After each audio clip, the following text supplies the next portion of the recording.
مرزا صاحب کا یہی چیلنج تھا، کیونکہ معمور من اللہ ہونے کا الہام مرزا صاحب کا 1882 کا ہے نا. آپ نے مجھے کہا بھی تھا ابتدا میں کہ 82 سے لے لو یا 91 سے لے لو.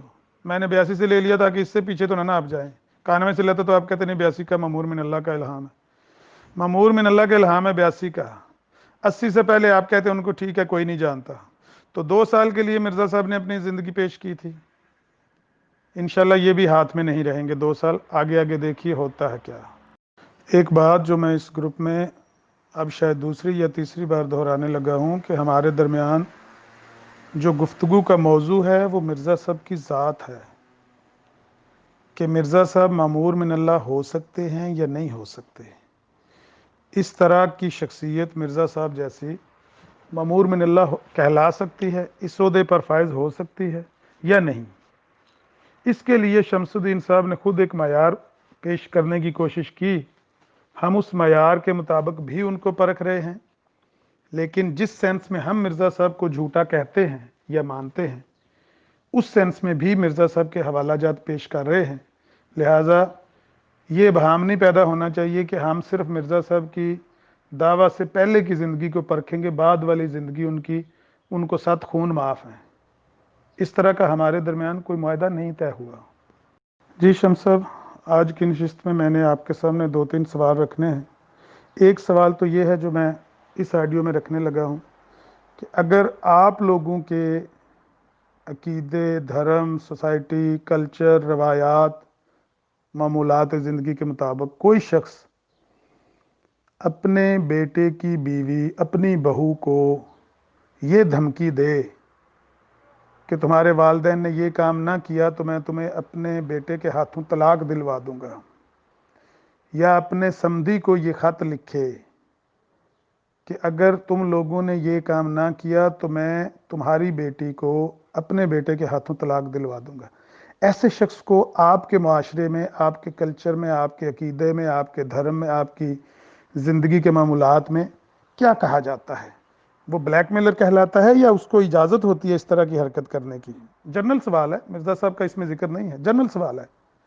اسی طرح سے اگر کوئی بندہ، اگر کوئی مولوی کہہ لیں، چلیں میرے ایک بھائی کہتے ہیں یہ سوال کریں، اگر کوئی مولوی مسجد کے نام پر چندہ اکٹھا کرے، لوگ اس کو چندہ دیں، وہ اس چندے کو اپنی ذاتی ضروریات میں استعمال کرے، اس کو خیانت کہتے ہیں یا نہیں؟ یہ 2 باتوں کا جواب آپ دیجئے گا. یہ خاص اس آڈیو میں اس کو ٹیگ کر کے آپ نے جواب دینا. شمس صاحب یہ آپ کے لیے سوال چھوڑے میں نے.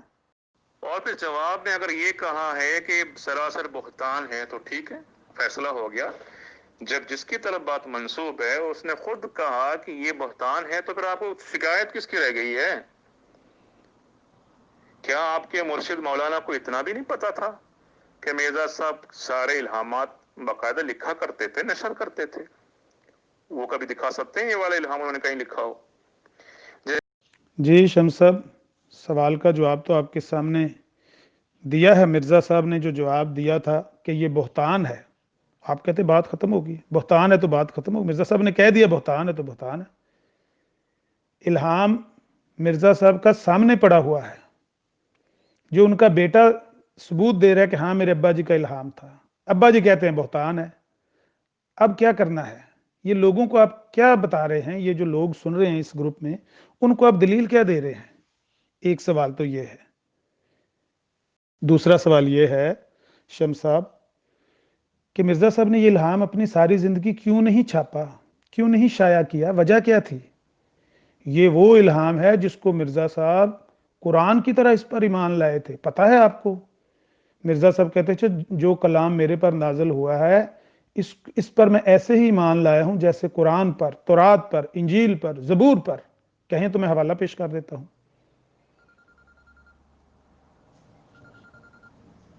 تو ایسا کلام جس کو قرآن کی طرح مرزا صاحب مانتے تھے، اس کو مرزا صاحب نے شائع کیوں نہیں کیا؟ محمد عربی صلی اللہ علیہ وسلم کو تو کہا گیا تھا یا ایھا الرسول بلغ ما انزل الیک من ربک وَإِن لَّمْ تَفْعَلْ فَمَا بَلَّغْتَ رِسَالَتَهُ. جو کچھ آپ پر نازل کیا گیا ہے پیارے رسول، اسے پہنچا دیجئے، اور اگر آپ نے ایسا نہ کیا تو آپ نے رسالت کا حق ہی ادا نہیں کیا. مرزا صاحب نے ادا کر دیا تھا اپنی رسالت کا حق, ادا کر دیا تھا مرزا صاحب نے. دیں گے جواب اس سوال کا؟ یہاں پر عامر نذیر صاحب لکھتے ہیں کہ سوال اہم ہے، ایڈمنڈز جواب لے کر دیں پلیز، یہ الہام شائع کیوں نہ کیا گیا؟ مزید لکھتے ہیں محی الدین صاحب ایڈمن اور ڈاکٹر مجاہد صاحب کو مخاطب کر کے، جو زبان شیخ محمد حسین بٹالوی رحمۃ اللہ علیہ کے متعلق اس آڈیو میں بیان کی گئی ہے اور جس انداز سے ان کو مخاطب کیا گیا ہے، مجھے بھی اجازت ہے کہ اسی انداز سے مرزا قادیانی کہوں. اس کے بعد وہ جو ویڈیو پیچھے شامل کی گئی اس کو ٹیگ کر کے مزید آڈیو کرتے ہیں، سنیے. جی محترم شمس صاحب، آپ نے یہ ویڈیو مجھے بطور تحفہ کے بھیجی ہے، بہت بہت شکریہ. یہ ویڈیو میں نے کافی عرصہ پہلے دیکھی تھی اور اس کا جو آپریشن کیا تھا آج تک وہ مریض تو دوبارہ بولا نہیں ہے. لیکن آپ اتنے سالوں بعد آئے ہیں تو کیونکہ میں مولانا بٹالوی کا روحانی فرزند خود کو کہتا ہوں اور آپ کو اور سوشل میڈیا پہ بندہ ملنا کوئی نہیں جو خود کو مولانا بٹالوی کا روحانی فرزند کہے، تو آئیں بسم اللہ پڑھ کے اس پہ فیصلہ کر لیں. اس ویڈیو میں جو بندہ خود کو مولانا بٹالوی کا نواسہ کہہ رہا ہے، اپنی والدہ کا نام امت الرؤف بتا رہا ہے، آپ نے ثابت کرنا ہے کہ مولانا بٹالوی رحمہ اللہ کی ایک بیٹی کا نام امت الرؤف بھی تھا.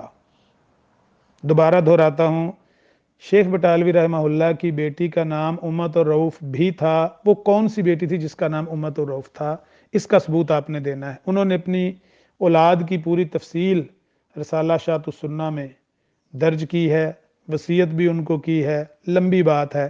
آپ نے وہاں سے لے کر یا ان سے لے کر جنہوں نے آپ کو یہ ویڈیو دی ہے، وہ موم کے سپاہی جو یہاں سوشل میڈیا پہ ہم نے پچھاڑ دیے ہیں اللہ کی توفیق اور رحمت سے، اب آپ ان سے رابطہ کیجئے اور ان سے کہیے کہ عامر نذیر کہتا ہے کہ مولانا بٹالوی کی بیٹی کا نام امت الرؤف تھا، اس کا ثبوت دیں. دیکھیے، آپ نے اس مناظرے میں جتنی باتیں میں نے منہ سے نکالیں، آپ نے ان میں سے جس بات کا بھی حوالہ طلب کیا، یہ سارا گروپ گواہ ہے کہ اللہ کی توفیق اور رحمت سے میں نے اپنے ہر لفظ کا حوالہ آپ کو آپ کی اصلی کتاب سے دیا ہے. آپ نے مجھ سے پوچھا کہ سیالکوٹ میں مرزا صاحب چہرہ چھپا کے پھرتے تھے، حوالہ دو، ثبوت دو. مرزا صاحب وہ پیسے اس کے ساتھ مل کے کھاتے رہے، اس کا حوالہ دو، جب تک ختم نہیں ہو گئے اکٹھے تھے، حوالہ دو. ساری باتیں آپ کے سامنے پیش کی گئی، حوالے کے ساتھ پیش، سکین کے ساتھ، تحریر کے ساتھ، الفاظ کے ساتھ. آپ بھی مولانا بٹالوی رحمہ اللہ کی بیٹی کا ثبوت مجھے دیں گے. ان کی اپنی اولاد کی تفصیل انہوں نے درج کی ہے رسالہ شاۃ السنہ میں، وہاں سے چیک کر لیں، یا ان موم کے سپاہیوں سے کہیں جو سورج سے جنگ جیتنے نکلے تھے.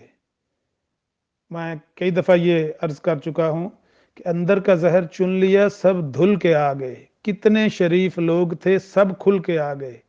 سورج سے جنگ جیتنے نکلے تھے بے وقوف، سارے سپاہی موم کے تھے، گھل کے آ گئے.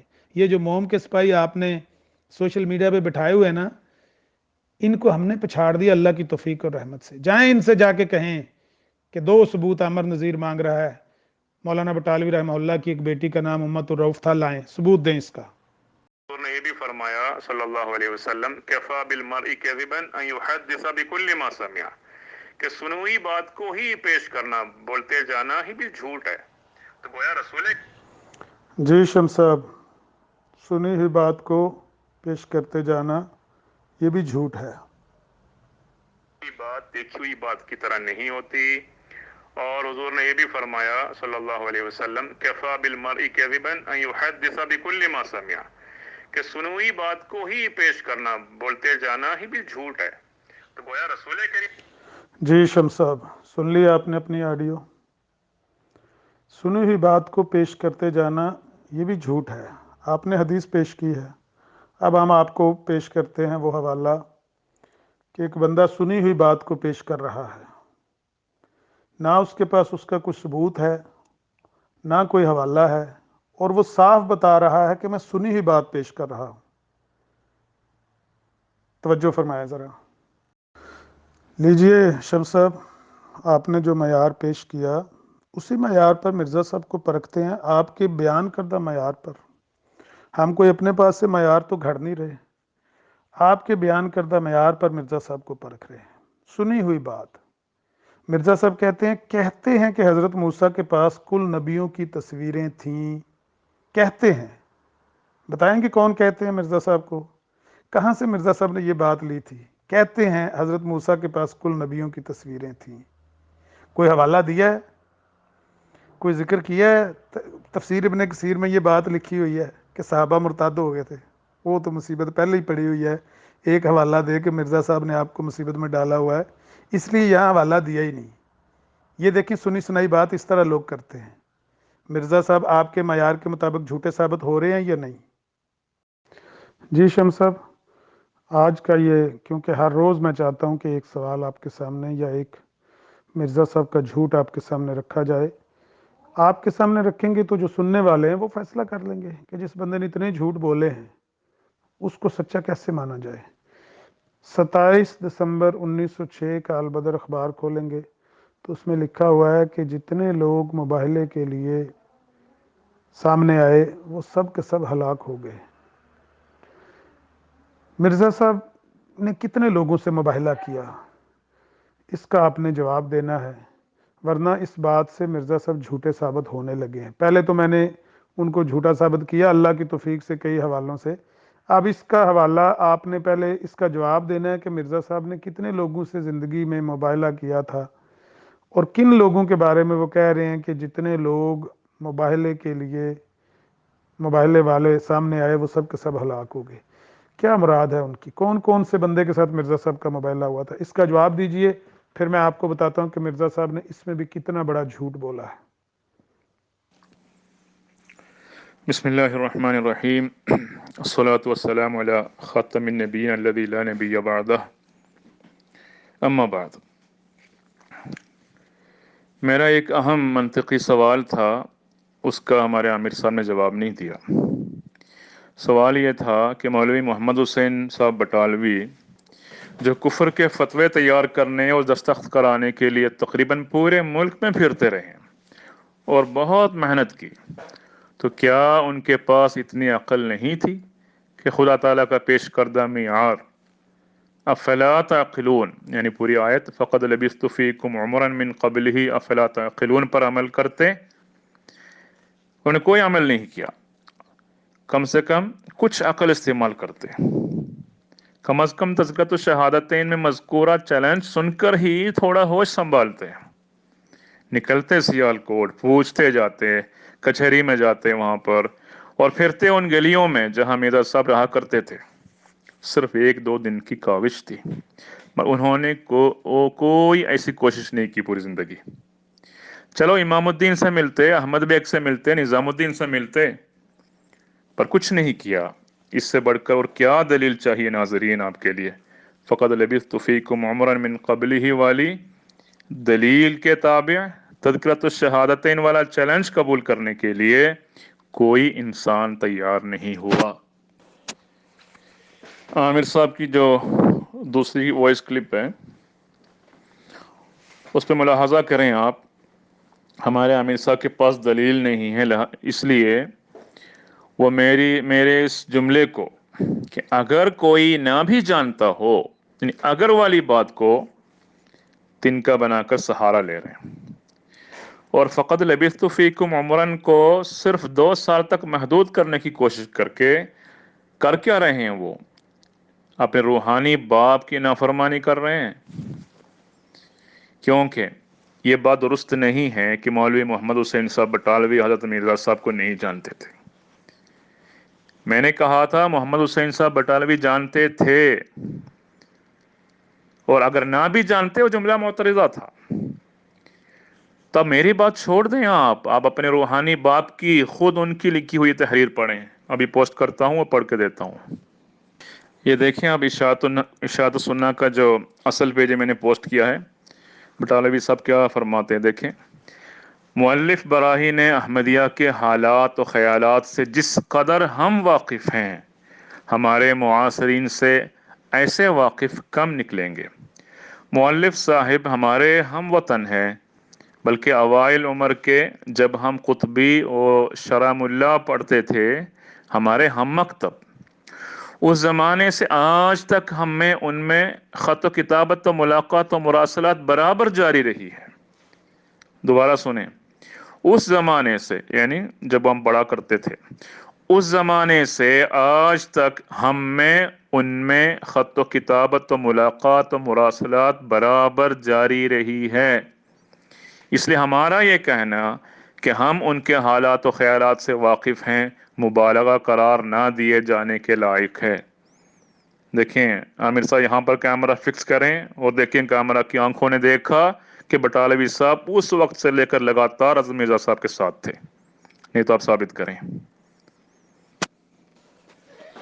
تیسری جو بات یا تیسرے وائس میں جو عامر صاحب آپ نے جو سوال کیا ہے کہ کوئی شخص اپنے بیٹے کی بہو کو یا اپنے بہو کو جو بیٹے کی بیوی کو دھمکی دے کر طلاق دلواتا ہے، کیا یہ درست ہے؟ تو یہ ہے کہ اگر حضرت مرزا صاحب کے حوالے سے اگر آپ سوال کر رہے ہیں تو حوالہ پہلے حاصل کریں، پھر انشاءاللہ پورا پڑھ کے میں جواب دوں گا۔ ہاں، جبکہ آپ نے میرے خیال میں ایک عمومی سوال کہہ کے یہ سوال کیا ہے، دو سوالات کیے ہیں آپ نے۔ یہ عمومی سوال مجھ سے آپ یہ کر رہے ہیں کہ کوئی انسان ایسا کر سکتا ہے، تو جواب سنیے کہ اگر ایمان اور اسلام کی حفاظت کے لیے جان قربان کرنا فرض ہے تو بہو کو طلاق دلانا کیوں مانی ہے؟ حضرت ابراہیم علیہ السلام کی سنت ہمارے سامنے ہے، انہوں نے حضرت اسماعیل کو پیغام دے کر علیہ السلام بہو کو طلاق دلوایا تھا۔ پھر آپ نے اسی وائس میں ایک اور سوال بھی کیا آپ نے کہ کوئی مولوی چندہ لے کر وہ پیسے خیانت کرے گا یا پیسے میں کچھ خیانت کرے گا یا نہیں، غالباً یہی معنی تھا، مجھے پورے الفاظ یاد نہیں۔ تو بھائی مولوی کا جو لفظ ہے اس کا اصل معنی کیا ہے آپ کو پتہ ہے؟ اسم منسوب الی مولا، یعنی ایک ایسا نام ہے جو مولا کریم خدا تعالیٰ کی طرف منسوب ہے۔ تو جس کو مولوی کہتے ہیں وہ حقیقت میں ولی ہے، ولی کو ہی مولوی کہتے ہیں۔ تو ولی کے بارے میں اللہ تعالیٰ کا قول ہے جو رسول کریم صلی اللہ علیہ وسلم نے بیان فرمایا ہے، بخاری کی روایت ہے، من عادى لی ولیا فقد آذنته بالحرب، جس نے میرے ولی کے ساتھ، جو حقیقی مولوی ہوتے ہیں، میرے ولی کے ساتھ دشمنی کی، میں اس کے ساتھ اعلان جنگ کرتا ہوں۔ وما تقرب الی عبدی بشیء احب الی، کہ وہ حدیث کو آگے میں پوری نہیں بات پڑھنا چاہتا، کہ وہ قرابت جو اللہ تعالیٰ کی قربت میں جو ولی کا مقام ہے وہ بتا رہا ہے۔ اس کے بعد اللہ تعالیٰ فرماتا ہے فَإِذَا أَحْبَبْتُهُ كُنْتُ سَمْعَهُ الَّذِي يَسْمَعُ بِهِ، جب میں اس سے پیار کرتا ہوں یا پسند کرتا ہوں تو پھر میں اس سے کان بن جاتا ہوں جس سے وہ سنتا ہے، وَبَصَرُهُ الَّذِي يُبْصِرُ بِهِ، اور اس کی آنکھیں بن جاتا ہوں جس سے وہ دیکھتا ہے، وَيَدَهُ الَّتِي يَبْطِشُ بِهَا، اور اس کے ہاتھ بن جاتا ہوں جس سے وہ پکڑتا ہے، وَرِجْلَهُ الَّتِي يَمْشِي بِهَا، اور اس کا پاؤں بن جاتا ہوں جس سے وہ چلتا ہے۔ آگے سنیں، غرض جو ولی بنتا ہے، جو حقیقی مولوی ہوتا ہے، وہ اللہ تعالیٰ کی قربت میں وہ اعلیٰ مقام پاتا ہے، پھر خدا تعالیٰ کہتا ہے کہ وہ اس کی حرکتیں میرے تابع ہو جاتی ہیں، یعنی وہ کھانا اگر کھاتا ہے تو خدا کے حکم کے موافق کھاتا ہے، اور باتیں کرتا ہے تو خدا کے حکم کے موافق باتیں کرتا ہے، اس کی اپنی کوئی ذاتی ضرورت رہتی ہی نہیں اس کے بعد، بلکہ اس کی تمام حاجتیں للہ ہی ہوا کرتی ہیں۔ جیسا کہ حضرت مرزا صاحب کی اپنی کوئی ذاتی ضرورت ہوتی ہی نہیں تھی، طالبین حق سبیلی تعالی آپ کے مہمان ہوا کرتے تھے۔ آپ کے بارے میں مجھے زیادہ بولنے کی ضرورت نہیں کہ یہ ساری باتیں آپ کے ایک پرانے ساتھی مولوی محمد حسین بٹالوی جی نے خود کہا ہے، کہتے ہیں، جو میں نے اس سے پہلے پوسٹ کیا ہوا ہے اس لیے دوبارہ پوسٹ نہیں کر رہا، اسلام کی مالی و جانی و قلمی و لسانی و حالی و قالی نصرت، گویا حضرت مرزا صاحب کے وجود کا ہر ذرہ دین مصطفیٰ کے لیے وقف ہو چکا تھا۔ یہ محمد حسین بٹالوی کی باتوں کا معنی ہے، پھر اس بندے کی ذاتی ضرورت رہتی ہی نہیں تھی۔ تو ایسے شخص کو مولوی کہتے ہیں حقیقت میں، جس کو جو اپنے ذات کو بھول چکا ہوگا اور اپنی ذاتی کوئی خواہشات و ضرورت نہیں، جو اپنے ذات کے لیے جو کرتا ہے وہ حقیقت میں فی سبیل اللہ ہوا کرتا ہے۔ اگلی بات، حضرت مرزا صاحب کا الہام متعلق سلطنت انگریزی۔ یہاں پر عامر صاحب نے جو پوسٹ کیا تھا، 2 پوسٹ، ایک میں مولوی محمد حسین بٹالوی کا سوال ہے، ایک میں حضرت مرزا صاحب کا بیان ہے، دونوں کو ناظرین بغور پڑھیں۔ مولوی محمد حسین صاحب بٹالوی کا سوال تھا کہ کیا آپ نے گورنمنٹ برطانیہ کی نسبت کوئی پیشگوئی 8 سالہ میعاد کی ہے یا نہیں، جیسا کہ پوسٹ میں ہے۔ تو پہلی بات یہ ہے، یہاں پر پیشگوئی کی بات ہو رہی ہے، یہاں پر الہام کی بات نہیں ہو رہی ہے۔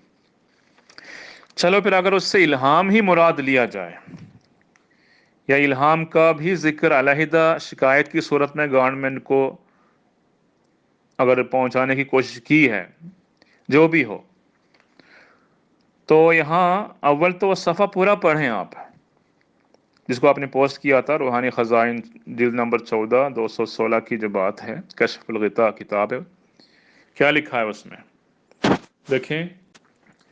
اس میں لکھا ہے کہ گویا میں نے کوئی الہام اس مضمون کا شائع کیا ہے کہ گورنمنٹ عالیہ کی سلطنت 8 سال کے عرصے میں تباہ ہو جائے گی۔ میں اس بہتان کا جواب بجز اس کے کیا لکھوں، خدا جھوٹے کو تباہ کرے، میں نے ایسا الہام ہرگز شائع نہیں کیا۔ یہاں شائع کرنے والی بات ہے الہام کو، اور محمد حسین بٹالوی نے کہیں پہ شائع ہو کوئی بات دیکھی تک نہیں ہے وہاں پہ۔ تو سوال میں ایک بات ہو رہی ہے، جواب میں کوئی اور بات ہو رہی ہے، اور اس کو ملا رہے ہیں۔ ہر بات ایک بھی مان لیں تب بھی یہاں پر جس بات کو نص موضوع سمجھ کر محمد حسین بٹالوی نے شکایت کی ہے، وہ حقیقت میں وہ اسی طرح کے الفاظ اس میں نہیں ہیں۔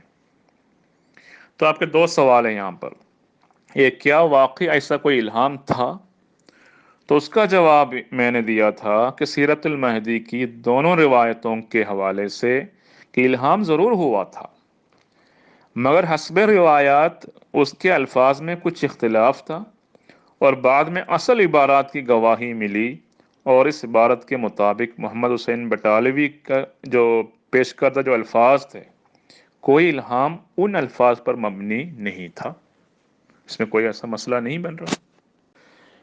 پھر دوسرا آپ کا سوال اس میں یہ بن رہا ہے کہ پھر وہ الہام شائع کیوں نہیں ہوا، اس کی اشاعت کیوں نہیں ہوئی؟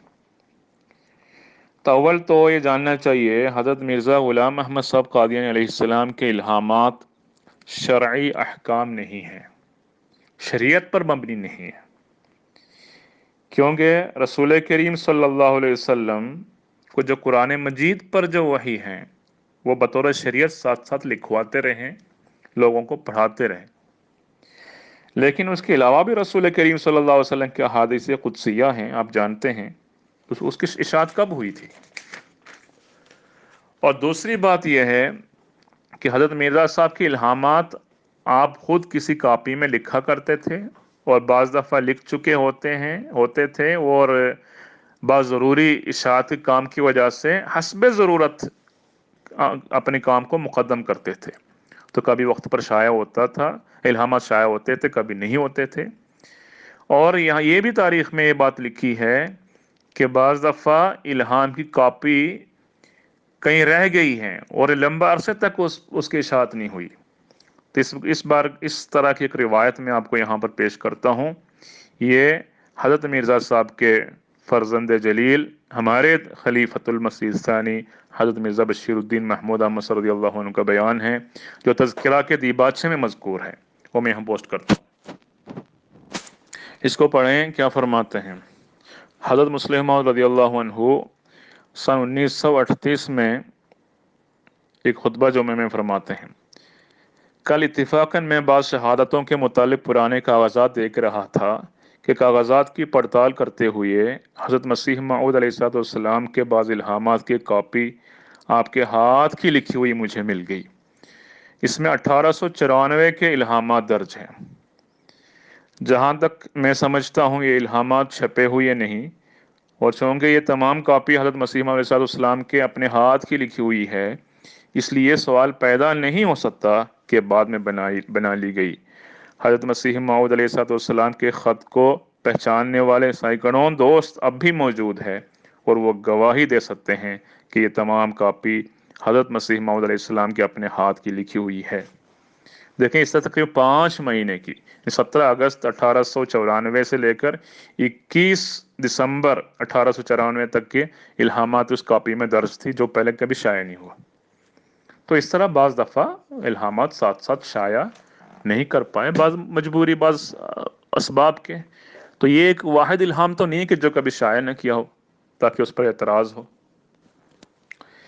یہ جو آپ کا سوال ہے، مکرم شیخ سعید احمد صاحب نے اپنے آپ کو مولوی محمد حسین صاحب بٹالوی کے نواسہ کہتے ہوئے یہ جو خطاب کر رہے ہیں، اس حوالے سے آپ بتا رہے ہیں کہ امت الرؤوف نام کی بیٹی غالباً محمد حسین بٹالوی کو نہیں تھی۔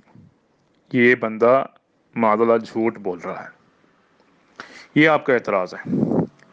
پہلی بات یہ ہے کہ ایک شخص شیخ سعید احمد ان کا نام ہے، 30,000 لوگوں کے مجمع میں، وہ بھی بٹالہ سے 11 میل کے فاصلے میں علی اعلان یہ بات کر رہا ہے کہ وہ محمد حسین صاحب بٹالوی کے نواسے ہیں، تو میرے لیے یہ تو بہت بڑی دلیل ہے۔ کیونکہ منطقی بات ہے کہ آج کل اگر کوئی انسان، کوئی شخص اکیلے میں یا چند لوگوں کے ساتھ کوئی سوشل میڈیا پر کچھ لکھ لیتا یا کچھ بول دیتا تو اس میں شک کی گنجائش ہے، پر یہاں پر ایک بڑا مجمع ہے، اتنے لوگ ہیں اور اسی جگہ پر، اور وہاں پر سارے کے سارے احمدی نہیں تھے، بہت سے غیر احمدی بھی موجود تھے۔ تو ایسے مجلس میں کوئی ایسا ذکر کریں اور اس وقت سے لے کر اب تک کوئی اس کا انکار نہ کرے، کوئی اعتراض نہ پیش کرے، تو میرے لیے یہ بہت بڑی منطقی دلیل ہے۔ اب رہی بات کہ ان کی بیان کردہ بات کہ امت الرؤوف ان کی والدہ کا نام ہے، تو کیا یہ محمد حسین بٹالوی کی بیٹی تھی یا نہیں؟ آپ کو کیسے پتہ لگ گیا کہ امت الرؤوف نام کی بیٹی نہیں تھی محمد حسین بٹالوی کو؟ اس کی دلیل تو آپ کو حاضر کرنا چاہیے، کیوں یہاں ایک دوست بتا رہا ہے کہ میری والدہ کا نام امت الرؤوف ہے اور وہ محمد حسین صاحب بٹالوی کی بیٹی ہیں، تو نہیں تو پھر آپ کو دلیل پیش کرنا چاہیے۔ آپ نے ایک دلیل کے رنگ میں ایک بات تو بتائی ہے کہ اشاعت السنہ میں اس بار ذکر ہے بچوں کے نام، تو اشاعت السنہ میں نے دیکھا 1902 کے پرچہ نمبر اول میں محمد حسین صاحب بٹالوی نے اپنی وصیت نامہ شائع کیا تھا، اور اس وصیت نامے پر ان کی اپنی اولاد سمیت رشتہ داروں نے اعتراض بھی کیا تھا۔ دیکھیں ان کی اولاد کی حالت اس وقت سے، ان کی زندگی میں اپنے باپ کی وصیت کو دل سے قبول نہیں کر پائے۔ بہرحال انہوں نے وہ وصیت کو پھر دوبارہ، اسی وصیت کو غالباً دوبارہ اسی سال کے جو اشاعت السنہ کے جو پرچہ نمبر 9 ہے اس میں شائع کیا، اور اس پرچے میں اپنے بچوں کا ذکر آ رہا ہے، یہ بات درست ہے۔ تو بہرحال شیخ سعید صاحب نے اپنی والدہ کا نام امت الرؤوف بتایا ہے، اگر امت الرؤوف نام کی بیٹی نہیں تھی تو پھر آپ کی بات درست ہوتی ہے، لیکن وہ جو اشاعت السنہ کا جو پرچہ ہے اس کو پڑھ کر کبھی اس نتیجے پر نہیں پہنچ سکتا کوئی انسان کہ ان کی کوئی بیٹی امت الرؤوف نام کی نہیں تھی۔ دلیل آگے بتا رہا ہوں۔ پہلی بات یہ ہے کہ اس وصیت نامہ مذکورہ میں جو اشاعت السنہ سے میں نے لیا ہے، اس کو جب اچھی طرح پڑھیں، وہاں لڑکوں کے نام درج ہے، لڑکیوں کے نام درج نہیں ہے، ایک پوائنٹ ہے اس میں، اور صرف ایک صاحب اولاد بیٹی کو مخصوص حالت میں اپنی کچھ ٹوٹی پوٹی زمین پر اس کے اپنے خرچے پر مکان بنانے کی اجازت دیتے ہوئے ایک بیٹی کا نام لکھا ہے، وہ بھی درست ہے۔ لیکن اس کے علاوہ جو پوسٹ میں نے کیا، جو ابھی صفحہ، اس میں جہاں بیٹوں کا ذکر ہے وہاں بیٹیوں کا بھی ہے، لڑکوں اور لڑکیوں کے الفاظ الگ الگ استعمال ہوئے ہیں۔ 276 والا صفحہ جو میں نے پوسٹ کیا ہے وہ پڑھ کے دیکھیں، اس میں کیا لکھا ہے۔ لکھا ہے کہ خرچ کی تفصیل و تشریح میں اپنی اور اپنی اولاد کے موجودہ حالت اور طرز گزران کے اندازہ اور نظر سے ایک مفصل تحریر کروں گا۔ مثلا لڑکوں کو سالانہ خرچ خوراک و پوشاک اس قدر ہے، اور لڑکیوں کو اس قدر ہے، اور بیویوں کو تو دونوں بیویاں تھیں ان کی، اور لڑکوں کی کئی لڑکے تھے، اور لڑکیوں لکھنے کی وجہ سے کئی لڑکیاں بھی ہونی ضروری ہے، علی ھذا القیاس۔ پھر دیکھیں 277 والا صفحہ، اگلے صفحے میں اس جو پوسٹ میں نے کیا اس کے آخری جملے سے پڑھیں، اور اگلے صفحے کی شروعات میں تقسیم کر رہے ہیں اپنے ترکے کو، جو وصیت کر رہے ہیں کہ فلاں یعنی دیوان خانے میں والدہ حافظ عبد الشکور، ابو اسحاق و عبد الباسط وغیرہم کا لفظ کا کیا معنی ہے؟ اور باقی لوگ، وغیرہم تو لڑکوں، صرف لڑکوں کے نام لکھ کر ایک بیوی کی اولاد کو چند لڑکوں کے نام لکھ کر الگ کر دیا کہ ایک بیوی جو حافظ عبد الشکور، ابو اسحاق و عبد الواسط وغیرہم کی والدہ ہے، ان کے لیے گھر فلاں کر۔ اور آگے کیا لکھا ہے کہ عبد السلام، والدہ عبد السلام، عبد الرشید، محمد اطہر، احمد حسین و عبد النور وغیرہم، یعنی یہ دوسرے گروپ کا ذکر کیا ہے، تو دونوں میں لڑکیوں کا نام نہیں لکھا، جبکہ وغیرہم کے لفظ میں باقی چھوٹے بچے بچیاں سب شامل ہوں گے۔ تو یہاں پر بھی صاف واضح ہے کہ سارے بچوں لڑکیوں کے نام یہاں پر نہیں ذکر ہوا اس وصیت میں، وغیرہم کر کے ان کو چھوڑا ہے، سو دو بیویوں سے ہونے والے بچوں کو الگ الگ کر کے تخصیص کی، اتنی سی بات ہے۔ میں نے حدیث کے 2 حدیثوں کے الفاظ آپ کے سامنے رکھا تھا، ایک یہ ہے کہ لیس الخبر کالمعائنتی، سنی ہوئی بات دیکھی ہوئی بات کے برابر نہیں ہوتی یا ایسے نہیں ہوتی۔ دوسری حدیث تھی کفا بالمرء کذبا ان یحدث بکل ما سمع، ایک آدمی کے لیے جھوٹ ہونے کے لیے اتنا ہی کافی ہے کہ وہ سب باتیں بتاتا جائے جو اس نے سن لی ہے۔ تو سنی ہوئی ساری باتیں اس رنگ میں بتانا کہ گویا وہ امر واقعہ ہے اور یقینی امر ہے، جیسا کہ خود مشاہدہ کی ہوئی بات ہے، تو وہ جھوٹ شمار ہوتی ہے، جیسا کہ بٹالوی صاحب نے یہاں پہ کیا۔ اگر محمد حسین بٹالوی صاحب اس طرح بتاتے کہ گورنمنٹ انگریزی کے پاس جا کر کہ کچھ لوگوں سے میں نے سنا ہے کہ مرزا صاحب کو الہام ہوا ہے اس طرح، تو قابل مواخذہ نہیں ہوتے، کیونکہ وہ بات اپنی طرح منسوب نہیں کی، سنی ہوئی بات پر۔ اس کا مطلب یہ ہے جب اس بات کو یقین سے پیش کرتا ہے تب جا کر جھوٹ بنتا ہے، لیکن حکومت کے پاس جا کر سرکاری دستاویز میں انہوں نے شکایت کر کے کہ مرزا صاحب نے پیش گوئی یا الہام شائع کیا ہے، بہت بڑا جھوٹ بولا۔ یہ دونوں میں بڑا فرق ہے نا، یہی حدیث کا مطلب ہے۔ یہاں مرزا صاحب نے یہ نہیں کہا کہ کل نبیوں کی تصویر ہے، بلکہ آپ نے فرمایا کہ کہتے ہیں، پوری بات کو یقین کے ساتھ پیش نہیں کیا، کہتے ہیں کہہ کے بات کو چھوڑا ہے آپ نے، وہ یقینی امر نہیں ہے آپ کی باتوں سے۔ اب کیا کسی نے کہا بھی ہے؟ یہ اگلا سوال ہے۔ آپ پوچھ رہے تھے واقعی کسی نے اس بارے میں بتایا ہے کہ انبیاء کی تصویر کے بارے میں کہیں لکھا ہے کیا؟ ابن کثیر نے لکھا ہے، جیسے ابن کثیر کے حوالہ پہلے انہوں نے ایک جھوٹ حوالہ پیش کیا، یہ کہا کہ دوبارہ آپ ابن کثیر والی بات مجھے یاد دہانی کرائی ہے، تو میں پھر آپ کو یاد کراؤں گا، پھر وہ باتیں اس کی دلیل لے کے آئیں، آپ جو میں نے بات کی اور غلط ہو تو ثابت کریں۔ تو میں اب آپ کو جواب دیتا ہوں، تفسیر ابن کثیر میں انبیاء کی صورت کا واقعہ بھی بیان ہوا ہے، اسی طرح بیان ہوا ہے جس طرح اس میں بعض مسلمانوں کے مرتد ہونے کا حوالہ موجود ہے، ٹھیک ہے؟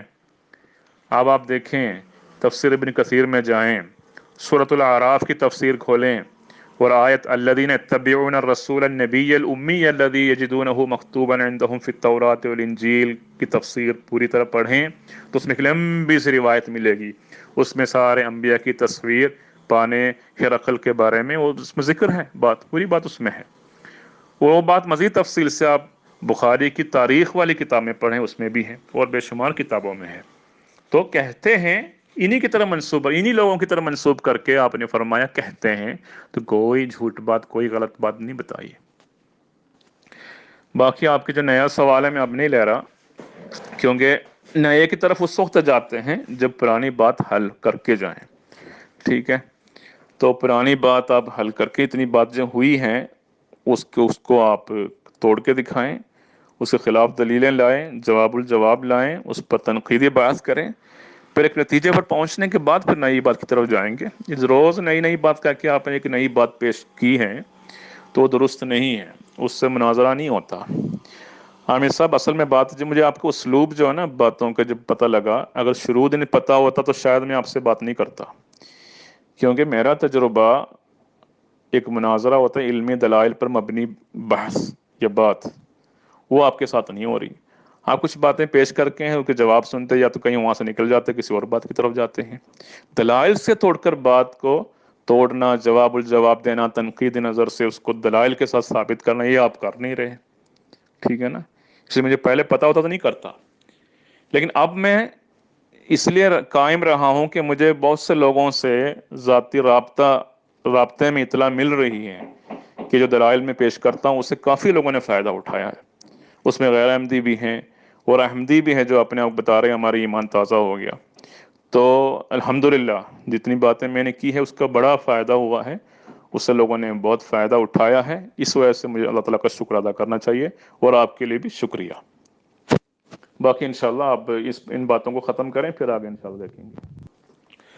السلام علیکم ورحمۃ اللہ. یہاں پر میرا مخاطب ایڈمن صاحب ہے، انہوں نے یہاں پہ یوٹیوب کے جو ویڈیو یہ یہاں پہ پوسٹ کیا ہے، میں نے تو ابھی تک چیک نہیں کیا، وقت نہیں ملا، لیکن مجھے پتہ نہیں کیا جب دو دوستوں کے درمیان مباحثہ چلتا ہے یا مناظرہ ہو رہا ہوتا ہے تو وہ ویڈیو بننے سے پہلے دونوں طرف سے نہیں بات کر کے منظوری لی جائے؟ کہ مجھ سے کسی نے پوچھا نہیں کہ ایسا ویڈیو بنانا ہے کہ نہیں، کہ آپ تیار ہیں، راضی ہیں؟ تو مجھے پتہ نہیں ہے بات کر سکتا ہے کہ نہیں قانونی طور پر، بہرحال مجھے ایک شک تھا، اس لیے میں ایڈمن صاحب کو پوچھ رہا ہوں.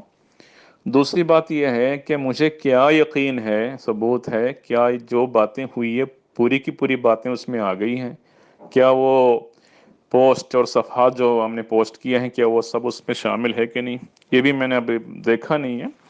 تو ایڈمن صاحب نے اگر دیکھ لیا ہو تو اس بارے میں برائے کرم مجھے ذرا تفصیل سے مختصر اس بارے میں تھوڑی سی بات بتا دیں تاکہ تسلی ہو انشاءاللہ، کیونکہ میرے لیے پہلا تجربہ ہے، سابقہ کا تجربہ نہیں ہے. اس لیے امید ہے کہ آپ سمجھ کر، بات کو سمجھ کر جس مجھے تسلی کرائیں گے. جزاک اللہ. وعلیکم السلام ورحمۃ اللہ وبرکاتہ. تمام مسلمان بھائیوں کو سلام. جی محترم شمس صاحب، بات یہ ہے کہ یہ جو ویڈیوز ہیں یہ سیم ٹو سیم یہی کارروائی ہے جو گروپ کی میں چل رہی ہے. اس میں کوئی ذاتی کومنٹس یا کوئی ایڈیشن یا کوئی ایڈٹ کرنا وہ اس میں شامل نہیں ہے. تو سارے آپ کے جو سیم ٹو سیم وائسز ہیں وہی یہاں پہ ہیں. تو میرا خیال ہے اس میں کوئی کاپی رائٹس کا کوئی مسئلہ نہیں ہے، کیونکہ یہ اسی گروپ میں پیسٹ کیا گیا ہے تاکہ جو پچھلے احباب ہیں جو پہلے موجود تھے اس کے بعد جو آ رہے ہیں وہ ایک سلسلہ ان کو سارا پتہ ہو کہ کیا گفتگو ہو رہی ہے. اور اگر اس پہ کوئی آپ کو آبجیکشن ہے تو آپ اس کو چیک کر کے بتا دیجئے گا، اور ان شاء اللہ تعالیٰ آپ کو کوئی فرق نہیں ملے گا. شمس صاحب نے ڈاکٹر مجاہد صاحب کو مخاطب کر کے لکھا جزاکم اللہ. دیکھیں گے انشاءاللہ، کوشش ہوگی کہ کسی احمدی دوست کے ذریعہ بھی ویڈیو تیار کر کے محفوظ رکھی جائے انشاءاللہ. اور ڈاکٹر صاحب نے جواب دیا جی ضرور.